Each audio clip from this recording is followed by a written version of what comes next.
Good evening from New York. I'm Chris Hayes. Donald Trump is facing many trials in this election year, or at least cases that could potentially go to trial. We're going to see if he faces trials. We have news on one of them tonight. In the Mar-a-Lago classified documents case, special counsel Jack Smith is, as of just a few hours ago, proposing to the federal court in Florida that trial should start on July 8th. Trump's attorneys are suggesting a trial should start in 2025 after the election, if at all, according to court filings. The judge appointed by Trump in the lame duck session in 2020 may make a decision on that tomorrow. We will watch carefully for that. But whatever she decides, that trial date will then have to go through a legal gauntlet, possibly going up to, you guessed it, the Supreme Court, based on, you guessed it again, another immunity assertion that Trump is now making in that case, even though the crime he committed was not when he was president. Now, how quickly will all that move? Well, you see, here's the thing. What the Supreme Court has going for it as an institution by constitutional design is that it is insulated from electoral politics intentionally. I mean, we give the justices lifetime tenure in large part to ensure their interpretations of the law are not subject to the whims and the passions of pundits and politicians and parties and even majorities of voters. But that independence is a two-sided coin. On the flip side comes a danger deep within the court's design that its independence tips over into a kind of reckless lack of accountability. And one way in which the Supreme Court of the United States is just completely unaccountable is on the basic question of what it does and when it does it. With a few exceptions, like disputes between two different states over water rights and stuff like that, the court only takes the cases they want to take. They reject the ones they don't want. The court can adhere to normal procedure when they want to, and then they could completely break normal procedure whenever they want to. When they want to act fast, they can act very fast. When they want to slow walk something, they can go very slow. Yesterday's one-page announcement that after 2.5 weeks of doing Lord knows what, they were scheduling arguments on Donald Trump's claim of presidential immunity from prosecution for 7 weeks from now, seems to indicate that a conservative majority of the court does not want to move particularly quickly. And I would hazard that part of that reason is that to move quickly would mean Donald Trump would face an imminent trial for the insurrection he fomented. And that would, I think, appreciably hurt his chances of being the next president. But if the Supreme Court justices wanted to move quickly, they definitely could. Let me give you a little recent context for this, because I think it's important and it can get lost in the procedural weeds. So back in December, Donald Trump filed a claim saying he was immune from prosecution for trying to overturn the election because he was being charged for acts he committed while he was president. And the district judge in that case, Tanya Chutkan, heard arguments and issued a very well-reasoned ruling saying, no, buddy, it doesn't work that way. Quote, whatever immunities a sitting president may enjoy, the United States has only one chief executive at a time, and that position does not confer a lifelong get-out-of-jail-free pass. And then the special counsel prosecuting the case, Jack Smith, did something a little novel and even audacious. Rather than waiting for Donald Trump to appeal that ruling to the D.C. Circuit, which is the next step up the ladder, Smith said, hey, we all know this is going to end up in the Supreme Court. Let's just go to the Supreme Court now. Let's do it. Let's have it out. And he applied for this somewhat rare procedural mechanism that's called cert before judgment. And what it means is that you basically leapfrog a step. You leapfrog the appellate court and you rush straight to the doors of the Supreme Court to save time in this case, and also because you know it's going to end up there. And when he tried to do that, the Supreme Court responded, no, cool your jets. We're going to let the appeals run their course first. So now, of course, another 2 months have gone by. The appellate court has ruled unanimously against Trump. They'd issued their own very strong unanimous opinion and then petitioned back up to the Supreme Court. And what does the Supreme Court do in response? They say, you know what? Actually, check that. We do want to hear the case 7 weeks from now. So the court succeeded in burning more than 3 months off the calendar. And I want to be clear here. It's not just that they could have gone faster. It is that on other recent cases, they have shown themselves extremely ready to jump in and snatch issues from the lower courts when it suits them. For instance, when President Joe Biden issued an executive order that would have canceled literally hundreds of billions of dollars in student debt for millions of our fellow Americans, a bunch of Republican states sued to stop the plan. They lost their lawsuit at the district level and they appealed. And then you know what happened? The Supreme Court stepped in and they granted cert before judgment, same thing Jack Smith wanted, to leapfrog the appellate court and take up the case on an expedited basis. Now, was there something particularly pressing about this case, other than the notion that millions of American students would have their debt canceled? Not really. I mean, it wasn't like a death row appeal. But sure enough, look at that. The court just could not wait. They couldn't move fast enough. They came together with a conservative majority on incredibly novel legal reasoning, and they snatched back that debt cancellation to make sure that students would have to pay every cent of their student loans. They could not move fast enough to make sure no one got their debt canceled. They were in a real hurry on that one. Same process played out in August of 2021. President Biden wanted to extend the Trump administration's pandemic moratorium on evictions. So in the midst of a once-in-a-century pandemic, you don't boot people with their stuff out onto the street. Landlords and realtors challenged it. And while it was before an appellate court, they petitioned the Supreme Court for immediate relief. They said, we don't want to wait. We want to jump the line. We want to go to the straight Supreme Court. Just over 3 weeks after Biden ordered the eviction ban, the 6 conservative justices of the Supreme Court sprang into action, quickly deciding the moratorium could not stand, that yes, you can throw people out of their homes. 3 weeks. They had to do whatever it took. Burn the midnight oil, feed the clerks extra helpings of Red Bull to make sure people could start being evicted again. Those are just 2 of the examples on this court in recent memory. But it's also clearly the case through American history. The court can and does move very quickly on high-profile cases with national political significance. We talked about this case a lot yesterday. You know it, you love it. U.S. v. Nixon, the infamous case in which Richard Nixon refused to hand tape recordings from the Oval Office over to a federal judge in the Watergate scandal. Everyone in the country understood this was make or break for Nixon. It was the biggest case of the time. Those tapes could prove his involvement in crimes. And on July 8th, 1974, the Supreme Court heard arguments in the case when they weren't even in a regular session. A decision is expected in a week or two. Even before this morning's argument, one justice was writing and circulating his ideas. Another had his clerk prepare a draft opinion. With the fate of the Republic on the line, the court issued their decision just 16 days later. President Nixon has not yet responded to the sledgehammer decision of the Supreme Court today, which ruled that he must immediately turn over tapes of 64 presidential conversations. What about Bush v. Gore? Remember that one? 2000 election, the recount in Florida?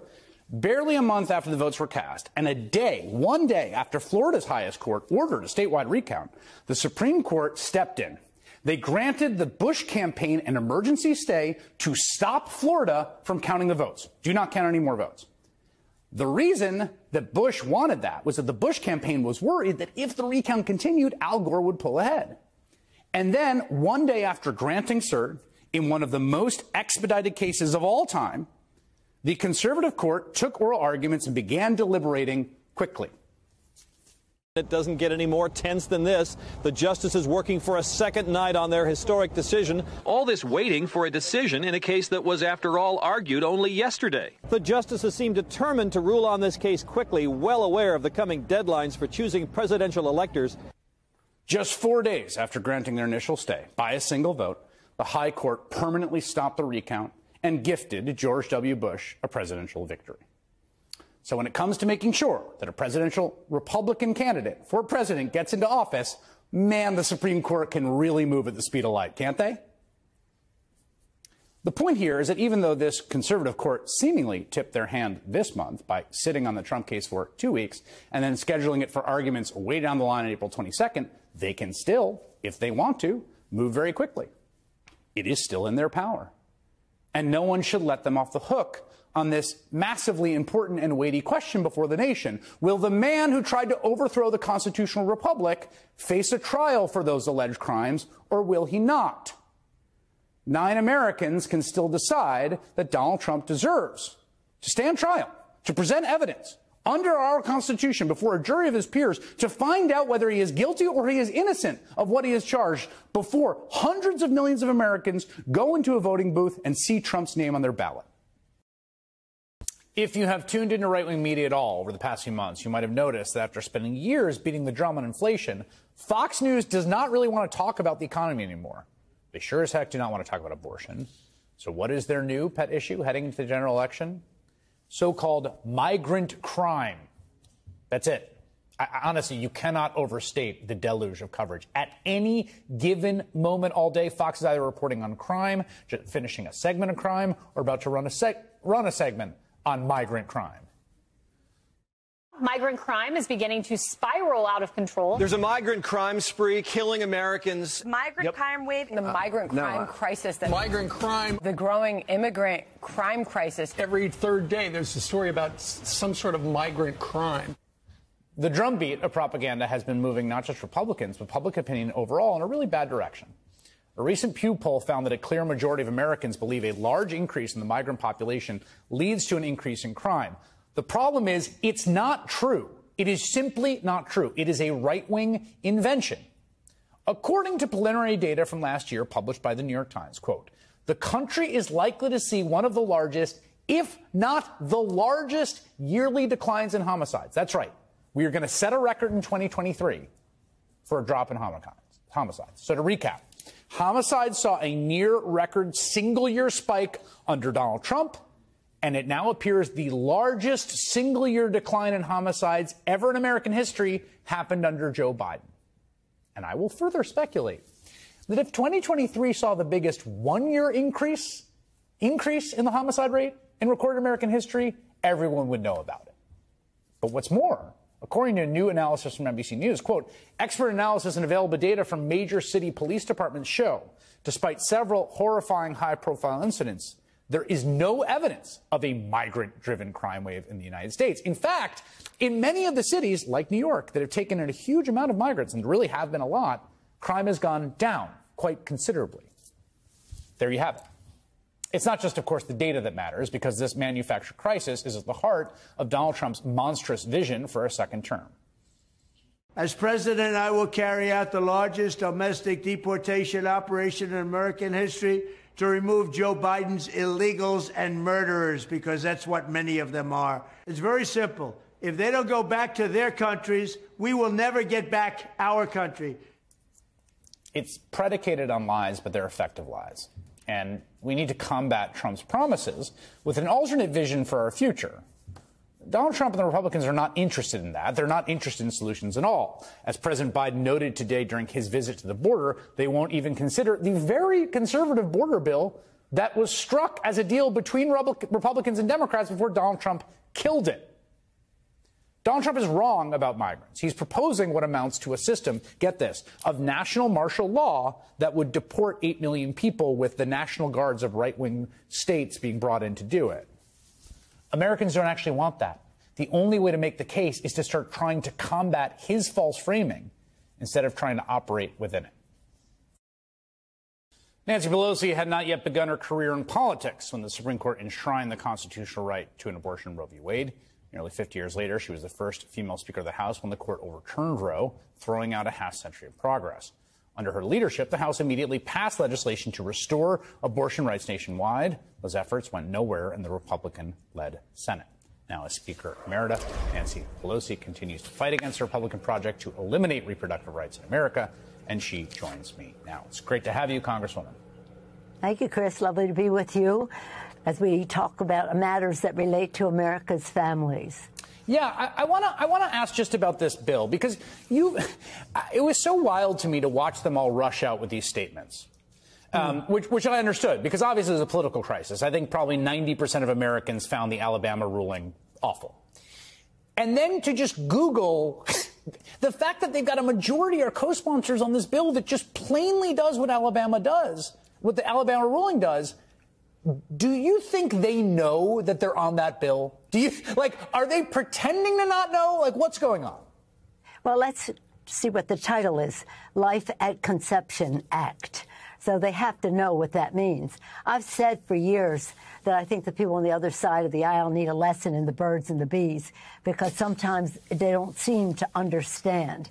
But the fact is that 125, a majority of the House GOP, are co-sponsors of this legislation. That doesn't mean there aren't more who would be supporting it. But it comes at an interesting time. And instead, we have in the House a place for them all to go if they disagree with the Alabama decision. Congresswoman Susan Wild of Pennsylvania has early on introduced a bill with Senator Duckworth in the Senate, a corresponding bill called the Access to Family Building Act. And this would enable families to have a statutory right to have access to the technology and the rest for in vitro fertilization. It would also empower the Justice Department to act upon those who would deprive women of those rights and give women a right of private action if someone tried to deprive them of that. It does more, but that's the essence of the bill. They could easily sign on to this bill to contain their enthusiasm for in vitro fertilization. Instead, they have Life and Contraception Act, which is a contradiction. Well, what's striking here, too, is that I actually think, you know, when you look at Alabama, right, they moved very quickly because they understood the politics of it, that it was completely upside down. It strikes me as, honestly, just as a pure political play, that a Mike Johnson-led House teaming up with a Schumer-led Senate to pass legislation that federally protected IVF would probably be a political benefit to Republicans. But my sense is that there's enough of the caucus that actually doesn't think it's okay that they're not going to move to a vote on that. Well, let's hope that that's not the case. As you've heard me say again and again, President Lincoln said public sentiment is everything.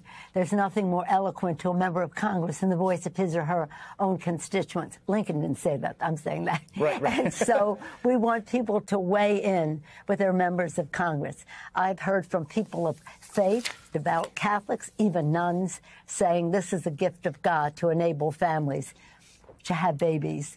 And they've spent their life saying that that's what they want, and now when they have that opportunity, they have the Life at Conception Act. Let me ask you. Not contraception, mind you. Only yes, eight of them in the House, 8 Republicans in the House voted for women to have a right to contraception. That meant 195 of them voted to say women shouldn't have a right to contraception.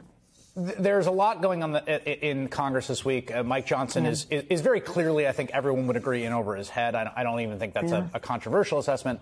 Meanwhile, Mitch McConnell has announced that he'll be stepping down as Senate Majority Leader. And I thought of you when I saw that announcement, because your careers have been both parallel and at times intertwined. And I thought, I wonder what Nancy Pelosi thinks about Mitch McConnell's announcement.